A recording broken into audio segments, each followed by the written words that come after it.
Good morning guys! Teacher Air here and welcome to Gurong Pinoy sa Amerika. So for today, ito na yung last part na ni-request ng ating grade 10 member.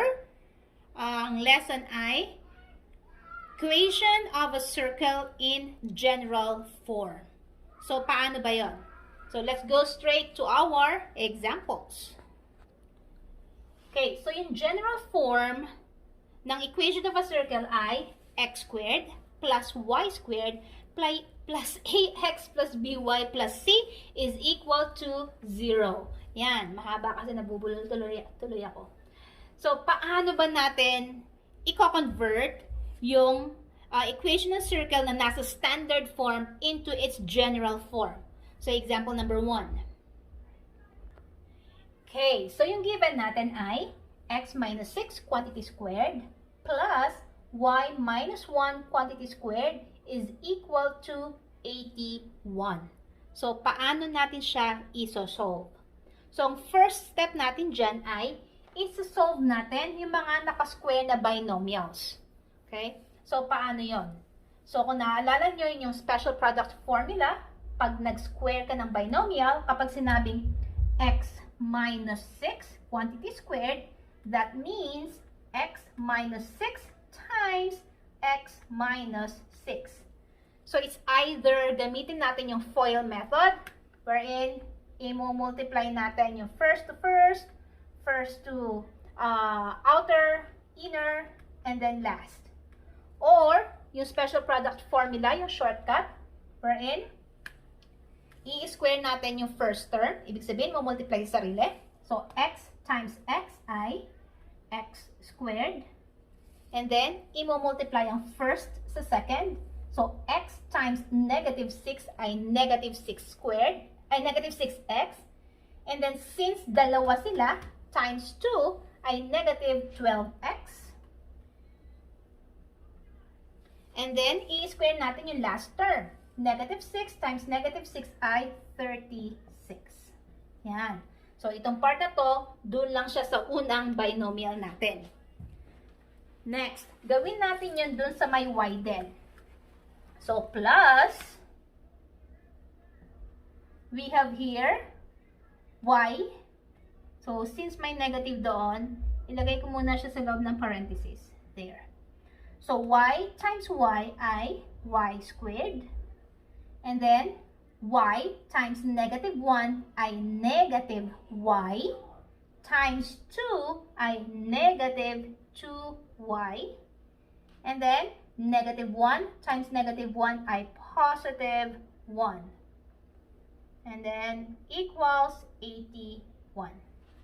Okay? So, this time, i-alis natin yung mga parentheses. So, yung first, kokopyahin lang natin siya kasi wala namang sign sa labas. We have x squared minus 12x plus 36. And then dito, i-distribute natin yung sign, isa-isa, sa tatlong terms na nasa loob. Positive tsaka positive. So, positive lang yun. Positive y squared. Positive and negative. So, that's negative 2y. And then, positive times positive ay positive 1 equals 81. Now, anong gagawin natin susunod? Isusulat natin siya, i-rearrange natin siya ng ganito. Okay? So, mauuna yung y squared. So, we have x squared. Followed by yung y squared. Ayun. So, x squared, then y squared. And then, anong susunod? Yung may x. Ito siya. Negative 12x. And then, nasusunod yung may y. Ito yun. Negative 2y. And then, plus c. So, kapag sinabing c, yun yung constant terms natin, yung mga walang variables, walang letters. So, pag samasamahin natin sila. So, we have here 36 plus 1 ay 37. And then, si 81, ililipat sa kabila. So, magiging 37, since positive siya, ima-minus natin sa kabila, minus 81. So, 37 minus 81 ay, so that's negative 44. And then equals, Since transpose na natin si 81 sa kabila, ang matitira na lang dito ay 0. Yan. So, therefore, ang equation ng ating circle in general form ay x squared plus y squared minus 12x minus 2y minus 44 is equal to 0. Yes, I know, mahaba. But then, kung susundin natin step by step, hindi tayo maliligaw. Okay? Next example.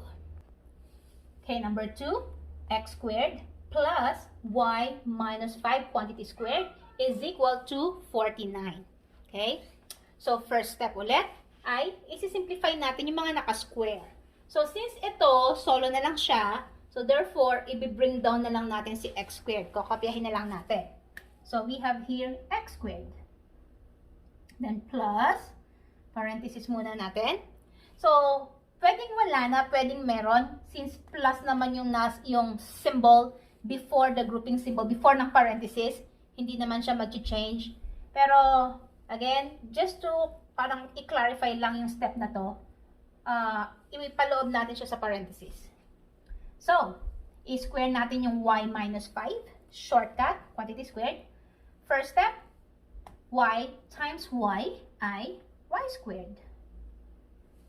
Next, first times second, y times negative 5, and then times 2, kasi dalawa yon is, so negative 5 times 2 ay negative 10, and then kopyahin si y. And then last step, negative 5 times negative 5 ay positive 25 equals 49. Now, alisin natin yung parenthesis by multiplying yung plus symbol na to, plus sign, doon sa mga signs na nasa loob. Or simply, kopyahin na lang natin yung mga nasa loob kasi plus naman yon, hindi naman siya mag-iiba. So, bring down natin si x squared, si y squared, and then negative 10y, and then si 25. Then, equals 49. Now, i-rearrange natin siya following itong format na to. So, we have x squared plus y squared plus ax. Wala naman tayong may x dito kasi 0 yung ating h. So, hayaan na lang natin siyang ganyan. And then, bring down c, yung may y, 10y. And then, plus c. Again, pagsamahin natin yung mga constants natin. Si 45 tsaka si 49. So, ilipat si 49 sa kabila, magiging negative 49. And then, yung isa ay 25. So, pag pinagsama natin, negative and positive, subtract, that will give us negative 24 is equal to 0. So, therefore, ito na ang ating general form. So, we have x squared plus y squared minus 10y minus 24 is equal to 0. Okay? So, kung natuto kayo sa ating lesson today, kung nakatulong ang aking video sa inyong module, sa inyong summative test, kindly give me a like para i-share naman to ni YouTube sa iba. Okay? Maraming salamat. See you on my next video. Paalam!